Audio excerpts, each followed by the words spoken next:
باللہ من الشیطان الرجیم بسم اللہ الرحمن الرحیم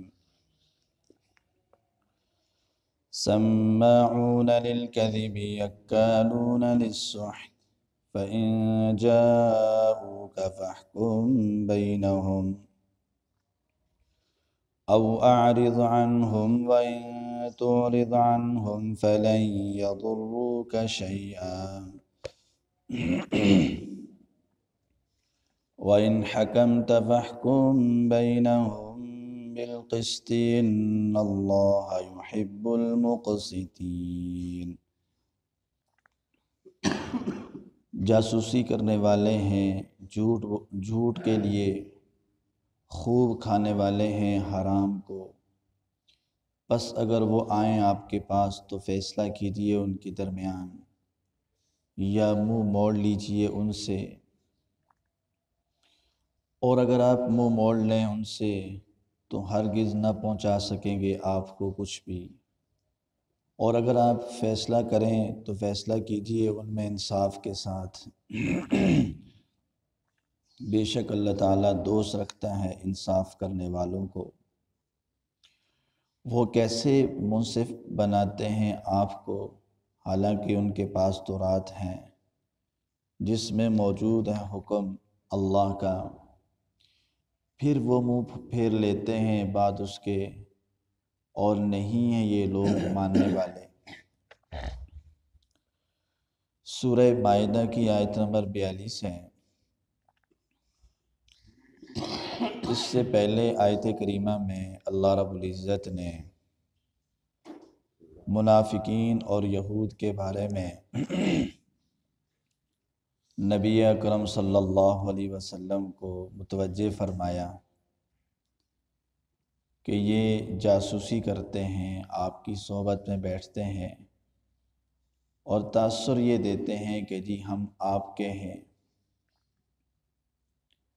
حالانکہ یہ آپ کے نہیں ہیں، آپ سے محبت کرنے والے نہیں ہیں، آپ سے یہ نفرت کرنے والے ہیں،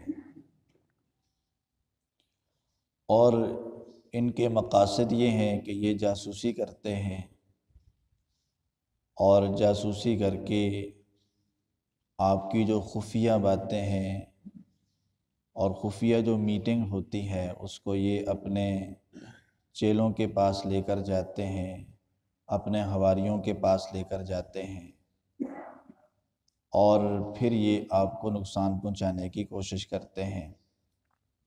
لہٰذا آپ ان پر کبھی بھی اعتماد نہ کیجیے۔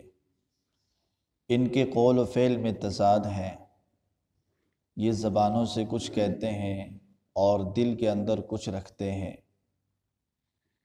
یقولون بافواہہم ما لیس فی قلوبہم، یہ اپنی زبانوں سے وہ کچھ کہتے ہیں جو ان کے دلوں میں نہیں ہے، اور یہ آپ سے کہتے ہیں کہ جی ہم تو ایمان والے ہیں، وَلَمْ تُؤْمِنْ قُلُوبُهُمْ، حالانکہ ان کے دل ایمان نہیں لائے۔ یہ آپ سے اسی طرح نفرت کرتے ہیں جیسے پہلے یہ نفرت کیا کرتے تھے، صرف دنیاوی مقاصد کے لیے یہ آپ کے پاس بیٹھتے ہیں اور آپ کو یہ تاثر دینے کی کوشش کرتے ہیں کہ جی ہم آپ کے ساتھ ہیں، ہم مسلمان ہیں، حالانکہ یہ مسلمان نہیں ہیں، اور یہ منافق ہیں، ان کے اندر نفاق ہے، اور یہ کبھی بھی کامیاب نہیں ہو سکیں گے، نہ دنیا میں نہ آخرت میں۔ اور دوسرے وہ لوگ جو کہ یہودی ہیں اور اپنے مذہب میں بڑے پکے ہیں، وہ جھوٹ بولنے کے لیے جاسوسی کرتے ہیں۔ یحرفون الکلم من بعد مواضعہ، اپنی کتاب تورات کو انہوں نے تبدیل کر دیا ہے، اس کے اندر تحریف کر دی ہے، جو سزائیں تھیں، معاشرتی سزائیں، جو تعزیرات تھی، ان کو انہوں نے تبدیل کر دیا ہے۔ یقولون ان اوتیتم ھذا فخذوہ وان لم تؤتوا فاحذروا ومن یرد اللہ فتنتہ فلن تملک لہ من اللہ شیئا۔ یہ ایسے لوگ ہیں کہ اللہ ان کے دلوں کو کبھی بھی پاک نہیں کریں گے، ان کے دلوں پر مہر جباریت لگ چکی ہے، خیر کی بات ان کے دلوں میں داخل نہیں ہو سکتی، اور نہیں ان کے دل خیر کی بات کے متحمل ہو سکتے ہیں۔ اب ان کے لیے دنیا میں بھی رسوائی ہے اور آخرت میں بھی یہ رسوا ہوں گے۔ لہم فی الدنیا خزی، ان کے لیے دنیا میں رسوائی ہے، ذلت ہے۔ فباؤ بغضب علی غضب، اللہ کا غضب ہے ان پر غضب، اللہ کی لعنت ہے ان پر، اور قیامت تک اللہ کی لعنت ان پر برستی رہے گی۔ وَلَهُمْ فِي الْآخِرَةِ عَذَابٌ عَظِيمٌ، اور جب یہ مر جائیں گے، دنیا سے جائیں گے، تو ان کے لیے بہت بڑا عذاب لکھ دیا گیا ہے، ان کو فوراً ہی عذاب میں مبتلا کر دیا جائے گا۔ سماعون للکذب اکالون للسحت، جاسوسی کرنے والے ہیں یہ جاسوس ہیں، ہمیشہ جاسوسی کر کے مسلمانوں کو نقصان اور تکلیف میں مبتلا کرتے ہیں۔ یہ اس زمانے میں بھی ایسا کرتے تھے اور آج کے دور میں بھی یہ ایسا ہی کرتے ہیں۔ ساری دنیا کے مسلمان حکمرانوں کی یہ جاسوسی کرتے ہیں، اور مال کی محبت دلا کر ان کو خریدتے ہیں، یا اپنی عورتوں کے ذریعے ان کو خریدا جاتا ہے، اور ان کو خریدنے کے بعد پھر ان کو مسلمانوں پر ظلم پر مجبور کرتے ہیں۔ تو جہاں جہاں اس دنیا میں اس وقت ظلم ہو رہا ہے، ان کے پیچھے ظلم کے پیچھے ان لوگوں کا ہاتھ ہے۔ اس لیے ارشاد فرمایا جاسوسی کرنے والے ہیں جھوٹ کے لیے، اور پھر یہ حرام کھاتے ہیں، حلال کی طرف نہیں آتے۔ مدینہ منورہ میں جو بھی سودی کاروبار تھا وہ یہودیوں کا تھا، جتنا بھی وہ کام کرتے تھے سود پر کرتے تھے، سود پہ پیسے لیتے تھے اور سود پر دیا کرتے تھے، اور مال بھی سود پر دیتے تھے اور سود پر لیتے تھے۔ اور آج کل بھی پوری دنیا میں جو کام سود پر ہو رہا ہے اس کے پیچھے ان کا ہاتھ ہے۔ تو یہ ہمیشہ حرام کھاتے ہیں، اور اللہ تعالیٰ نے حرام کھانے کی وجہ سے ان پر مصیبتیں اور ذلت نافذ کی ہے۔ فرمایا اکالون للسحت، خوب کھانے والے ہیں حرام کو، رشوت لیتے ہیں اور جھوٹ بولتے ہیں، خیانت کرتے ہیں، دھوکے سے مسلمانوں کا مال یہ ہڑپ کرتے ہیں، کھاتے ہیں۔ فَإِن جَاءُوكَ فَاحْكُم بَيْنَهُمْ، پس اگر وہ آپ کے پاس کوئی فیصلہ لے کر آ جائیں تو آپ ان کے درمیان فیصلہ کر دیجئے، قرآن کے مطابق فیصلہ کیجئے، انصاف کے مطابق فیصلہ کیجئے، اور تاکہ ان کا جو جھوٹ ہے اور جو معاشرے میں بدامنی پھیلانے کی کوشش کرتے ہیں وہ اپنے اس جو ارادے ہیں اس میں کامیاب نہ ہو سکیں۔ او اعرض عنہم، یا آپ ان سے اعراض کیجئے، آپ ان سے کہہ دیجئے کہ آپ خود فیصلہ کریں، آپ کے پاس علماء کرام ہیں، آپ کے پاس اپنی کتاب تورات موجود ہے، تورات کے حوالے سے آپ آپس میں فیصلہ کر لیں، یا ان سے منہ موڑ لیجئے، بالکل بھی آپ ان کے درمیان فیصلہ نہ کیجئے۔ اگر آپ ان سے منہ موڑ لیتے ہیں، فیصلہ نہیں کرتے، ان کی کسی بات کا جواب نہیں دیتے، وَإِن تُعْرِضْ عَنْهُمْ فَلَن يَضُرُّوكَ شَيْئًا، یہ آپ کو نقصان اور تکلیف میں مبتلا نہیں کر سکیں گے۔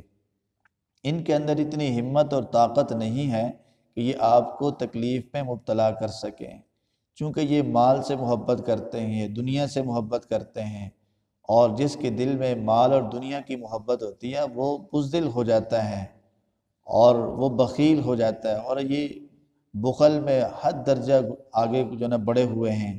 اس لیے ارشاد فرمایا کہ وَإِن تُعْرِضْ عَنْهُمْ، اگر آپ ان سے اعراض کرتے ہیں، آپ ان کے درمیان فیصلہ نہیں کرتے اور ان کی کسی بات کا آپ جواب نہیں دیتے، تو فَلَن يَضُرُّوكَ شَيْئًا، یہ آپ کو نقصان اور تکلیف نہیں پہنچا سکتے۔ آپ کے علم میں یہ بات ہونی چاہیے کہ گزشتہ سبق میں ہم نے ذکر کیا تھا کہ یہ جو زیادتی کی جو سزا ہے انہوں نے اس کو تبدیل کر دیا تھا۔ زیادتی کی سزا اگر شادی شدہ مرد اور شادی شدہ عورت زیادتی میں مبتلا ہو جائیں، برائی میں مبتلا ہو جائیں، تو ان کی سزا سنگسار کرنا ہے، لیکن انہوں نے اس سزا کو تبدیل کر کے منہ کالا کر کے گدھے پہ بٹھا کے بازار میں گھمانا شروع کر دیا، اللہ تعالیٰ فرماتے ہیں وَإِن تُعْرِضْ عَنْهُمْ، ان کی کتاب میں بھی وہ سزا موجود ہے کہ یہ اگر بدکاری میں مبتلا ہو جائے کوئی آدمی اور وہ شادی شدہ ہے یا عورت شادی شدہ ہے تو اس کو سنسار کیا جائے تو فَلَن يَضُرُّوكَ شَيْئًا، آپ کو نقصان نہیں پہنچا سکیں گے یہ۔ وَإِنْ حَكَمْتَ فَاحْكُمْ بَيْنَهُمْ بِالْقِسْطِ، اگر آپ انصاف کے ساتھ فیصلہ کرتے ہیں ان کے درمیان تو یہ بہت اچھی بات ہے۔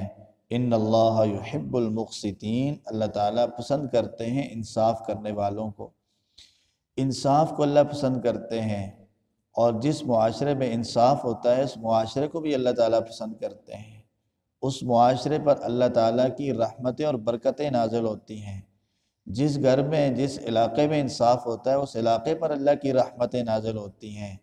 اللہ تعالیٰ قرآن مجید میں ارشاد فرماتے ہیں ان اللہ یأمر بالعدل والاحسان، اللہ تعالیٰ عدل کا حکم دیتے ہیں، انصاف کا حکم دیتے ہیں۔ جس علاقے میں جس قبیلے میں جس گھرانے میں انصاف ہوتا ہے اللہ تعالیٰ انصاف کرنے والوں کو پسند کرتے ہیں۔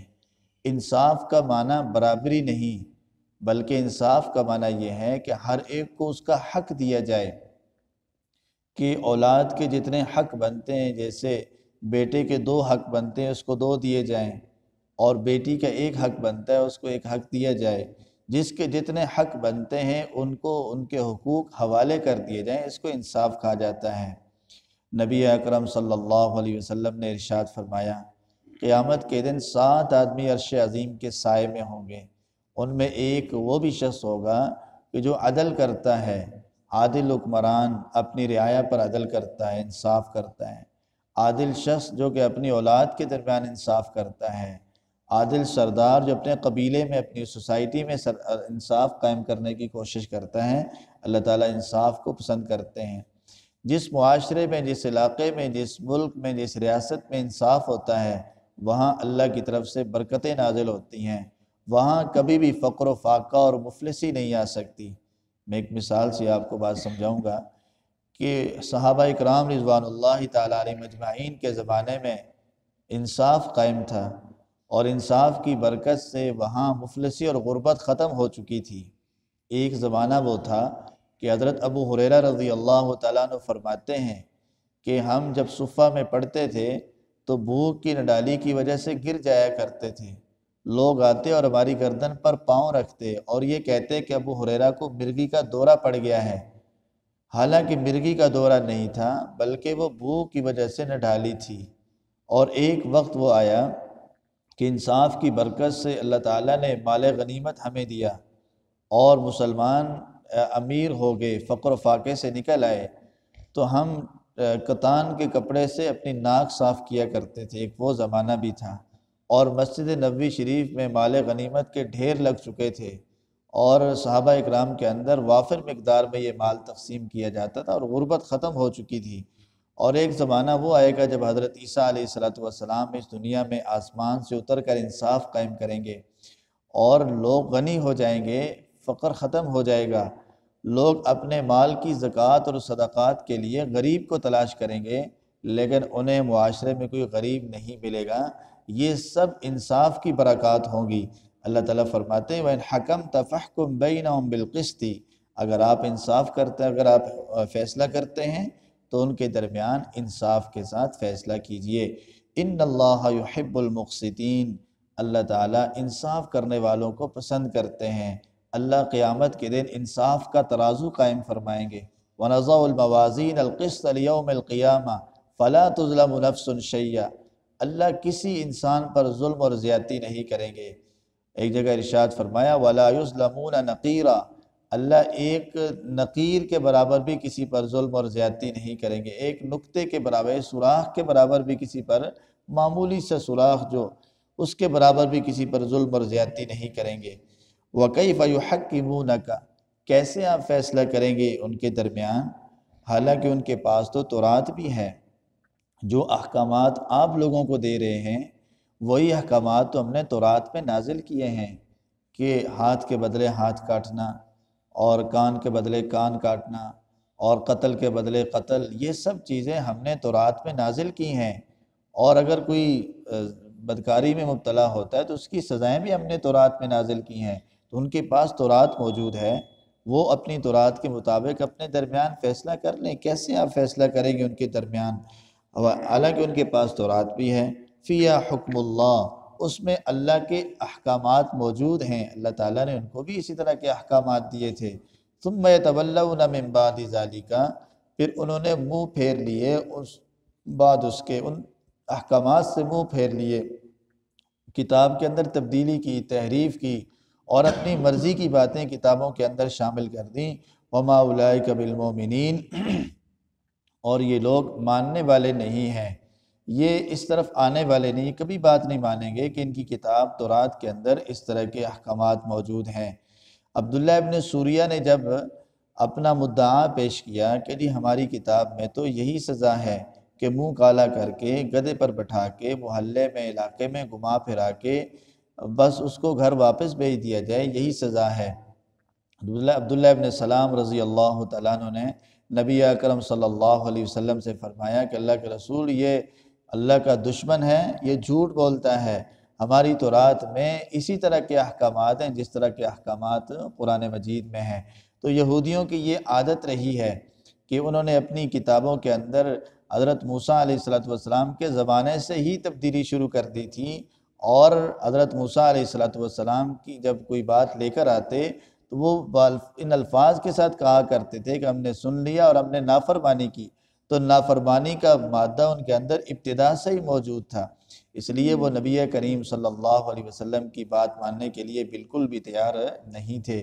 آگے والی آیت کریمہ میں اللہ تعالیٰ نے تورات کے اندر جو احکامات ذکر کیے ہیں ان کا تذکرہ کیا ہے، اور اس بات کو بھی بڑی تفصیل سے ذکر کیا ہے کہ ہم نے ان پر تورات نازل کی ہے، اور تورات کے اندر بے شمار احکامات نازل کیے ہیں۔